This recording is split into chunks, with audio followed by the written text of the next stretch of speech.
Loyalty, honesty, there are some thing which you can't taste, there are some thing which you can taste. अगर हम arrange की बात कर रहे हैं, होता क्या है कि ज़्यादातर जो रिलेशनशिप स्टार्ट होते हैं ना, वो स्टार्टिंग पॉइंट ही बड़ा डिफरेंट सा होता है। कई बार मैं अपने कॉलेज टाइम में, मुझे एमबीबीएस टाइम में याद है कि हमारी क्लास में एक अफेयर चला, उसकी फ्रेंड का अफेयर चल गया, उन्होंने तो शादी कर ली, जिनका कोई प्लान भी नहीं था, और जिन्होंने पहले से अफेयर चलाया था वो टूट गया। तो जो अफेयर चलते हैं वो कोई बहुत बड़ी प्लानिंग नहीं होती उसमें, ऐसे बोलते हैं love is blind. Interestingly science ये कहती है कि आपकी left side of logical brain काम करना बंद कर देता है। आपकी फ्रेंड समझा रही है कि ये लड़का कमीना है, बट आपको समझ ही नहीं आ रहा, उसको लग रहा है ये कमीनी है जो मुझे रोक रही है, इसका इंटरेस्ट इस लड़के में है शायद। तो जब वो रिलेशन चल जाता है, अगर तो उसके बेसिस सही रहे हैं, अंडरस्टैंडिंग है, एक दूसरे को रिस्पेक्ट करते हैं, लॉयल है, ऑनेस्टी है, कमिटमेंट है, लॉन्ग टर्म है, तब तो इश्यूज कम आएंगे। बट अगर ये सब चीज़ें नहीं हैं, इट वाज जस्ट लकी और जस्ट बीइंग अनलकी, तो फिर उसमें प्रॉब्लम्स तो आएंगी ही आएंगी, क्योंकि एक्सपेक्टेशंस जो हैं वो डिफरेंट होती हैं। और जो बॉयज़ एंड गर्ल्स की बात करें ना, उसमें एलन एंड पीस की बड़ी सारी बुक्स आती हैं, why men lie and women cry. फिर एक और राइटर की बुक आती है, men are from Mars and women are from Venus, and that is true.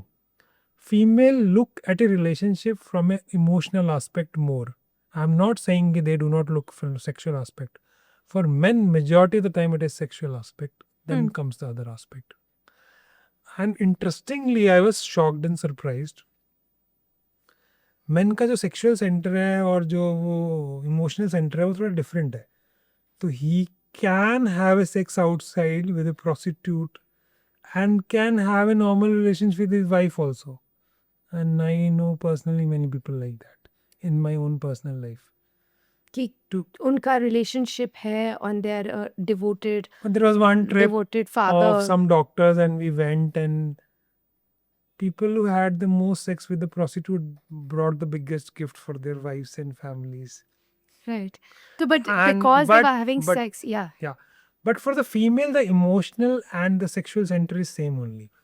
So if you are emotionally involved with another female, for according to the female you have ditched, according to the male मैंने तो कुछ नहीं किया. So difference वहीं से है biologically. So let me just say this, that for a man the emotional and sexual centers are different, लेकिन for a female the emotional and the sexual centers to an extent. are almost the same. तो आपको एक there is a मतलब single mate. आपने वो देखा होगा ना, मीम्स भी देखे होंगे कि ही सेलिब्रिटीज हैं, कोई सुंदर सी गॉर्जियस सी मॉडल उनके हस्बैंड से बात कर रही है और उसकी जो एक्सप्रेशन है उसकी रील्स बन रही है. तो अगर वो बात भी कर रही है तो वो बहुत अनकंफर्टेबल होगा फीमेल को. तो बाकी तो मेल और फीमेल में काफ़ी डिफरेंसेस है एक्चुअली, थोड़ी नहीं बहुत ज़्यादा डिफरेंसेस हैं. अगर जैसे लड़का लड़की रिलेशनशिप में आते हैं, उन्होंने डिसाइड किया कि नो स्ट्रिंग्स अटैच्ड, अब तो मूवीज़ भी है ना ऐसी कि नो स्ट्रिंग्स अटैच्ड, कि आप पेस्ट्री भी खाना चाहते हैं और मोटे भी नहीं होना चाहते, ऐसा नहीं होता. Similarly, if when you come into the relationship, you might decide it is relationship with benefits or something like that. You are in a live-in relationship, you have plans, you won't get emotionally attached. But there is a nature's conspiracy to have babies, so you will be attached this way or